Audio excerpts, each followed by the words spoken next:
All right. Good morning, everyone. Hope everyone had a great Christmas. Welcome back to our weekly Bitcoin wrap up. So we got Coach Nick Massey, Lead.Pray.Hodl. So morning, man. Good morning. Merry Christmas. Going to be a Happy New Year soon. Hope you had a great time. Yeah, and this is the last one before the new year, right? So next year's one will be in 2026 already. So, like I think you mentioned last week, short week, so there probably wasn't too much noise out there. But what did Bitcoin not do this week that a lot of people were maybe expecting? Well, a lot of people actually thought it was going to crash down to 80,000. Friday was a huge Bitcoin options expiration, $27 billion. And so everyone was waiting to see what's going to happen on Friday. Is the market just going to flood down and go and flush basically to 80K? And that dog didn't bite. You know what I mean? It ended up staying pretty much flat, held at 87K. So it wasn't as terrifying as everyone maybe thought. In addition, a lot of times the holidays are a good time to orange pill people. You're sitting around the table with family, you're talking about life, assets, business, and a guy like me is going to talk about Bitcoin. And a lot of times, Bitcoin tends to go up during the holidays for whatever reason. I don't know if Michael Saylor's the one over there pushing the needle or whatever it is, but that went up. It got up to about 90K, and then of course Friday there was a little bit of a flush back down to 87. So it's just been ranging in that area for now at least. So you kind of before we move on too for the next questions and whatnot, but did you talk about Bitcoin a lot at Christmas? I mean, with your Oh, family, and how does that go over?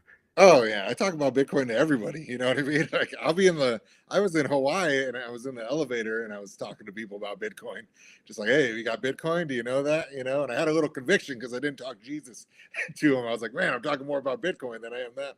And then the very next like couple days later in Hawaii, Bitcoin rocketed like 10 G's. It was a huge day. And my wife was like, I wonder what those people are thinking right now from the elevator. You know what I mean? So yeah, I talk about Bitcoin everywhere. I would just believe it's a great source of money, can't be inflated, and I think that's beautiful about it. And I'm sick of this fiat stuff that just keeps getting printed. Embarrassing.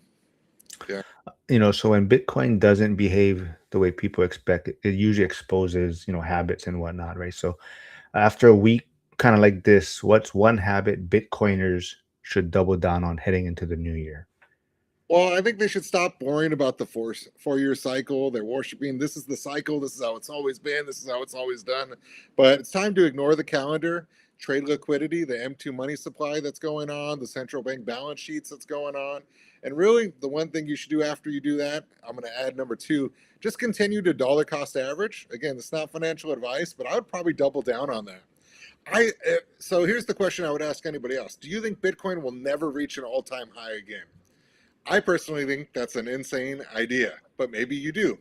But if you think, wow, one day it's going to definitely at least hit an all time high, then right now is a great time to buy because if you're going to get it at 87,000 and it's going to go up to 126, I mean, that's a major profit. It might take 6 months, might take a year, might take 1 month.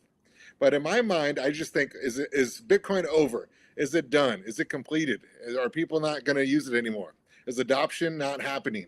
And the answer to that is no, it's not done. It's going to go. It's going to hit all-time highs again. And even if you bought coins back now at 87,000, when it hits 127K, you're going to be feeling pretty good. So that's what I think about that. Dollar cost average, double down on that, maybe double the dollars, and make some money coming up here in 2026. Would you say that is kind of the habit that separates long-term conviction from short-term stress? Yeah, I mean, a lot of people are like I said, you plant that seed, right? Seeing if your flower grows, and if you keep digging it back up, the flower's never going to grow. Well, in the case of people that are buying Bitcoin, especially new buyers, new believers, they check their phone like 1,000 times a day. Like, oh, what's it doing today? What's it doing today? What's it doing today? What's it doing right now? And you need to like instead of doing that, put away the chart because you probably don't know what it means anyways. Just watch behavior and not the price. You know what I mean? Supply stayed tight this week. Like I said, 95 to 90 or 85 to 90,000. But one thing that really didn't happen is supply stayed tight. Coins didn't just flood the market or flood exchanges, right? Conviction is not cracking right now. There's a new floor and it's doing well. And long-term hodlers, they aren't stressed about it like me. It just this is where it's fluctuating. One Bitcoin is still worth one Bitcoin. Stop pricing it in money and fiat. So what did long-term Bitcoin holders do this week that short-term traders completely missed? Well, I think they had patience. You know what I mean? They were just sitting there enjoying their Christmas, enjoying their gifts, enjoying their family. Well, some of their family, and had a good time. You know what I mean? Some of them might have been watching videos from Mark or Zuber or Mark and Zuber. That was a cool one where you guys were going over some of the comments. And the rest of the people, they're not worried about it because Bitcoin stayed the same. It's still working. It's still functioning. And that's what we love about it. So I think long-term hodlers, they're just chilling. They know Christmas is coming again next year. Is there like, like you kind of touched on always checking Bitcoin. So if people are glued to charts, is there stuff that they get like signals that are maybe invisible to them, like if they're not stepping back and looking at things? Well, if you're like a true chartist, you're going to be looking at the Wyckoff. You're going to be looking at support levels, right? Key support levels. You're going to be looking at options expiration, and you're going to get just confused, or you're going to like talk yourself into anything. I've been doing this for a while now, and people, for the most part, they just assume Bitcoin acts like a stock. So when they see key support levels or certain things happening, they believe that it's going to go really well, and that's just not the case. Bitcoin is completely different than stocks right now because you could wash trade them. I watch Dan sometimes on his breakpoint trading, and he's awesome. I think he's great. He's a Zuber friend on Sundays. But when it comes to Bitcoin, it's completely different than that stuff because you could wash trade it. So it's being manipulated by these Coinbase, Winter Minute, and things like that, where they're just selling their coins, buying them back cheaper, and swiping leverage. So it's not the same thing. I wouldn't be a chartist for Bitcoin. I would just be a long-term player. Don't even bother looking at that. Just be a 4-year hodler at the minimum and make some money. So this brings up maybe an interesting thought experiment. If someone unplugged from the charts all week, what would Bitcoin have taught them anyway? Bitcoin, probably taught them that Bitcoin can be boring sometimes. All the time you're thinking it's volatile, it's going to be shooting up 10,000, it's going to be shooting down 20,000. Bitcoin was over 100 grand for almost a year. And for people that think that it's just volatile, no, it's still mining, right? Blocks are mined, network stayed secure, the rules didn't change during this entire time. Bitcoin price, just stay off your phone, right? It's 87,000. It was 87,000 last week. It's 87,000 this week. And unless you're really trying to trade it, and even then, a lot of people, like 97% of traders, end up losing money. So I wouldn't recommend that for the average person. And when it comes to Bitcoin, there's a fee when you buy Bitcoin or sell Bitcoin. So it's hard to trade within that range too. Sometimes you're like, oh, I don't want to pay the fee, even though I'm up $1,000 because it's going to wash out. So I would just recommend just unplug, go on vacation, go, hold the monkeys and the sloths like I was doing when in Honduras, and live your life. Maybe go to Thailand. I've never been to Thailand. I don't know. But it seems Is like that where Dion is? I keep forgetting where he's at I right think now. he's in Thailand, if I Yeah. remember correctly, but maybe I'm wrong. I don't know. He's somewhere out there. So, when you zoom all the way out, weeks like this kind of remind people why Bitcoin exists in the first place. So, what part of this week proves Bitcoin is still early? Well, a lot of the market still has PTSD from October 10th, right? When Bitcoin crashed and they just scooped up all the leverage, and it's been dropping since then because they've been manipulating the price. You see the same thing even with houses for like 15 years, right? After the great financial crisis, people were afraid to buy houses. Like, don't do it. It's bad. We've been hearing, you see, even on Zuber or Dion's channel, like the market's going to crash. Not that they're saying that, but people just continue to say the housing market's going to crash. And if you never invested, you would have never made money. The same thing is kind of happening right now with Bitcoin since October 10th. People are just paralyzed by what happened. They're afraid. And I don't blame them, I guess, in a way. But I would wait till the market structure bills is going to pass, hopefully in Q1, definitely by Q2. But you never know with government, right? Might have another government shutdown in into January and do it all over again. But until there's a market structure bill, anything can happen in Bitcoin with wash trading. So I would just stay calm or stay out of it until there's regulation, and then it's going to go up. That's my opinion. All right, that is a great way to wrap up the weekly Bitcoin wrap up heading into the new year. But I want to wrap it up also kind of with, I know I'm not sure if you saw Zuber's. I think he was on his daily financial news, right? He kind of talked about the question of what's going to hit first, possibly, right? I think it was gold at 5,000, Bitcoin 150,000, or silver at 100. You have any thoughts on that? Man, that's all tough. Well, my heart wants Bitcoin to hit 150,000. But the way silver's been moving pretty rapidly as well, it doesn't take as much money to move the needle in that. So maybe silver is going to be the one that hits that $100. Something that's kind of flying under the radar. I've been telling this for a long time. China's selling their Bitcoins, it looks like, and they're buying silver and gold. They didn't like what happened to Russia and the sanctions about treasury bonds, and they couldn't sell those for money. And they own a lot of treasury bonds from the US, and they're like, uh-oh, what if they did that to us? So with the BRICS nations happening and what's going on, I think they're trying to go back to these precious metals. They're going back, 10,000 years to what they think is important. And I'd go with silver. And I just think long-term Bitcoin outshines, silver for sure, obviously. But yeah. All right, I do see some people. Yasik is here, Jason, Flavio. There's some people, about 10 people streaming, watching right now. Hugo's on Instagram. But if you got any questions, shoot it in the chat before we wrap things up. Nick is on break from teaching right now, so he will be joining Cody Davis and myself on Monday, also live streaming. So check us out there, and he might talk more about his real estate holdings and whatnot on Monday. But that's all good with you? You still looking at Charlotte or whatnot? Yeah, we put in a disrespectful offer in Charlotte. They were asking 425, and I told my realtor out there 300. So very disrespectful, but it's been on the market for like 7 months.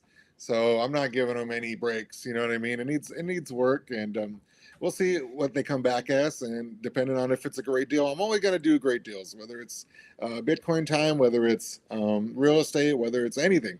I'm just going to do great deals. Be patient. Even the market and stocks. Wait for another tweet from the president or something. You know what I mean? That smacks the market down, and then you buy in it. When you start learning the game, you understand the rules. You can now be your own coach. You can now be responsible for your own decisions, and you can make money doing it. You don't have to like the president, dislike the president. You don't have to like Bitcoin, dislike Bitcoin. Things are happening around the world no matter what you decide or like, and you have to pivot around that. I love real estate, but I still pivoted to Bitcoin when I thought it was time, and it was time. I do see some people tuning in right now. So we got Frank, old guy REI, perfect timing, because maybe you can. He actually was asking me about North Carolina yesterday. So you like the Charlotte area? Is there any specific reasons why you like that area?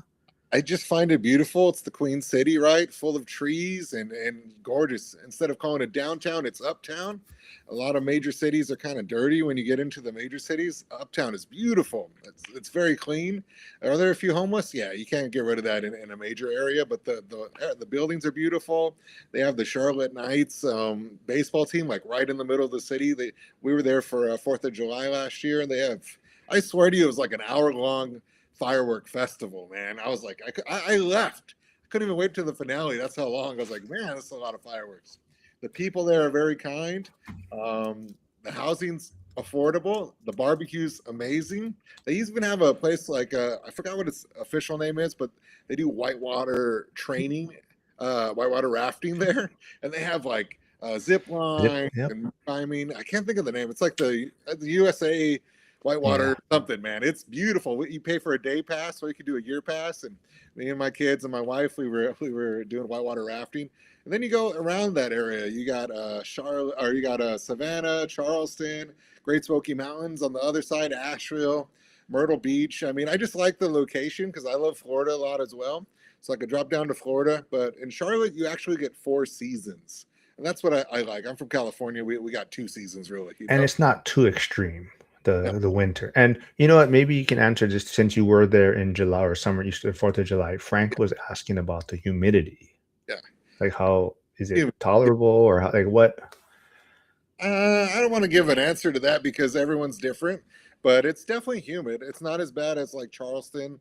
It's not as bad as Florida. So but it's still humid. I mean, everywhere kind of sucks in the summer. California, I live here, it's still 105, you know what I mean, or 100. So it gets hot unless you're right on the beach. And over there, if you're right on the beach, it's going to be more humid.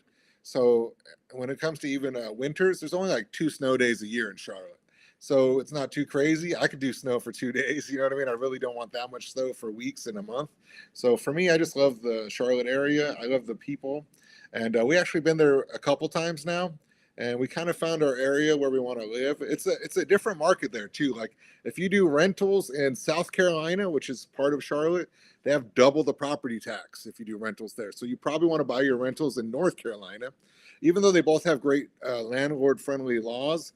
The property tax difference in South Carolina versus North Carolina completely different. It also seems to be very hard to find duplexes and small multifamily there. There's just not a lot of them, it seems like, and if they are, they're not letting go of them. Harrison, Trade Better 99 is catching the last of it. He says, should I dollar cost average in Bitcoin or Solana? Oh man, well, I love Bitcoin, so it's a little easier for me to say that because of the supply that just doesn't continue to go for forever. I also do like Solana though. Solana is a new network; it's fast. Basically, Bitcoin is slow, right? Everything you gotta mine, and everything's slow at Bitcoin, but it's secure. Solana is very fast. I think it's the new, what they're going to put everything on. It's the new internet that everyone's going to be using. So I think Solana makes a lot of money for what it is right now, the size of it. But I don't know what the future is for Solana forever. But I love both of those a lot. I just like Bitcoin more for the slow, secure, and the Bitcoin mining side. Yeah.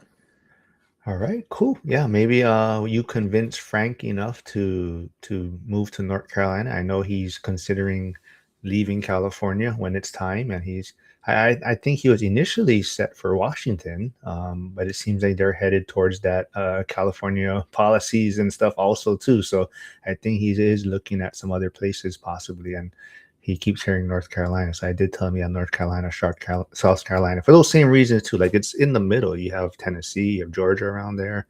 Florida's right around there. Hey, Marlon RE is tuning in. We are wrapping things up, but good morning from Colorado. And I believe he has rentals, or this person has rentals in California also.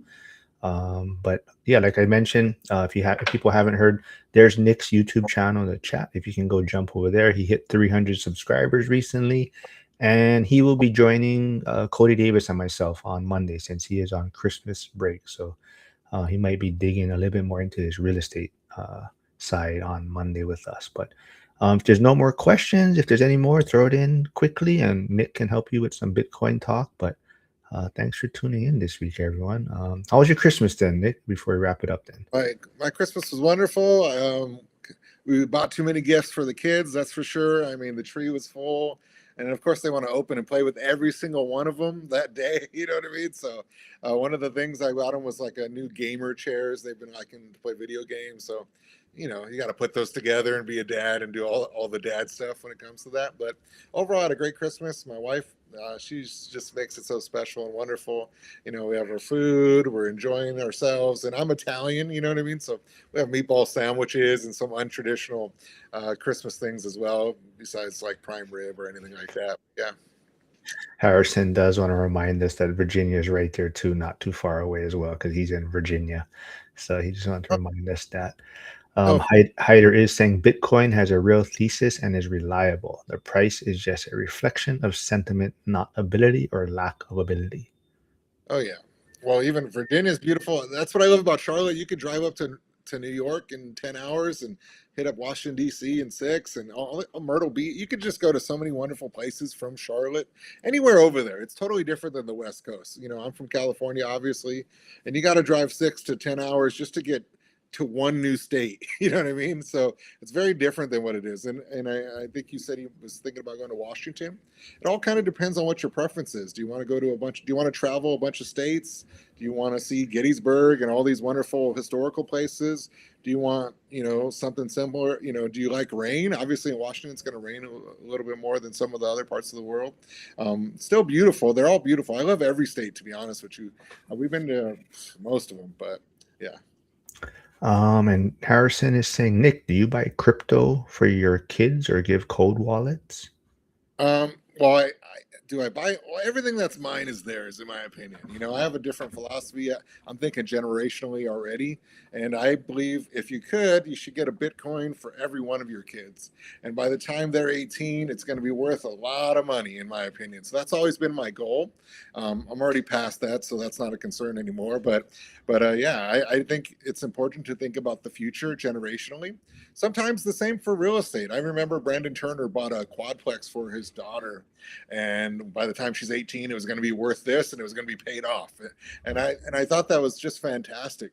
So often we're not thinking about the future, we're just still trying to figure out ourselves. But technology, YouTube University, allows us to learn about Bitcoin, allows us to learn about real estate, allows us to learn about laundromats or whatever it is that you like, or even traveling, where to go, what to do when you're there. So I think it's a beautiful place, but you should always be thinking about your kids, whether it's the morals and integrity that you're teaching them, or the financial ability to be able to be givers because they're financially secure and not having to work for some boss who's just an absolute jerk. You know what I mean?